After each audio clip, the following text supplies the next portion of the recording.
दयाकर दाशरथे जगदेकधनुर्धर धीरमते रघुनायक राम रमेश विभो वरदो भवदेव दया जलधे अवनीतनया कमनीयकरं रजनीकर चारुमुखाम्बुरुहम्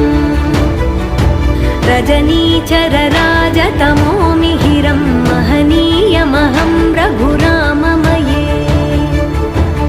सुमुखं सुहृदं सुलभं सुखदं स्वनुजं च सुखाय ममोघशरम् अपहाय रघुद्वहमन्यमहं न कथञ्चन कञ्चन जातु भजे।